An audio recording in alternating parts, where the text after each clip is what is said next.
back on the job.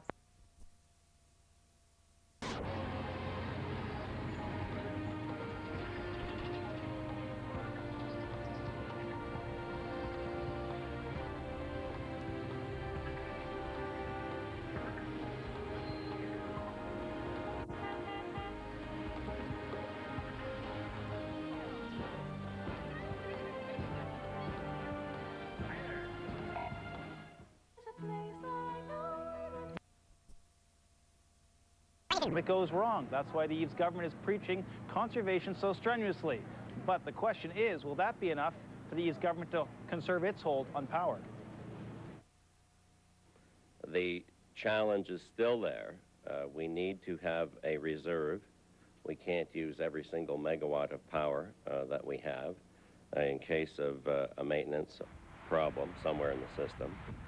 So we do need to conserve energy. The Premier may be pleading with consumers to cut their consumption of electricity, but if the Tories are really serious about conservation, the question then becomes, why did the Ministry of Energy today cancel plans to basically hire a director of conservation? When did you get the call? About 7:30 this morning. Judy Hubert, the Assistant Deputy Minister. And what's the government telling you? That due to constraints, the position has been cancelled.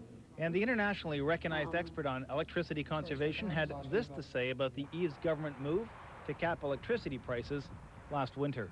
Price fees just enables people to use as much as they want without getting the signal that it costs more to use it. Is it an intelligent way to conserve energy? No, it's a stupid way to use more energy. As for the Premier, earlier today, he said his government might now consider lifting the price cap. There are lots of things that we can consider for the future, and believe me, we are going to be debating those as we go forward.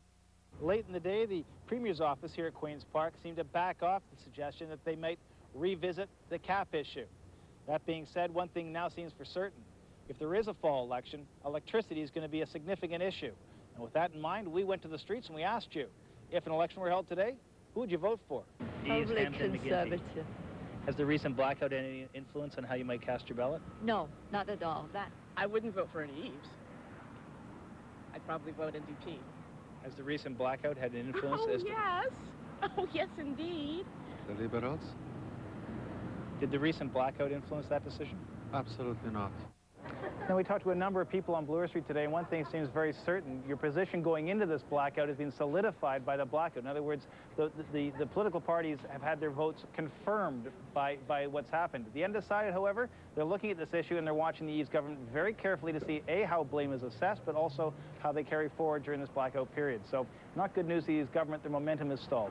Back to the Okay, newsroom. Adam, what about this glaring contradiction, though? The Tories are justifying preaching conservation while at the same time they cut the budget for it?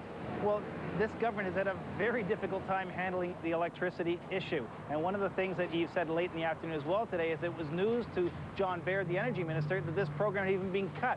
The program was cut by a deputy minister. Obviously, Baird isn't a very strong minister, and they're having trouble on this file in terms of how do they run the department. And communicating with each other. All right, Adam, thank you. Going back to you. One of them packing. Plus, the next bombshell is dropped. There will be no new guests checking into the hotel. Paradise Hotel. See you.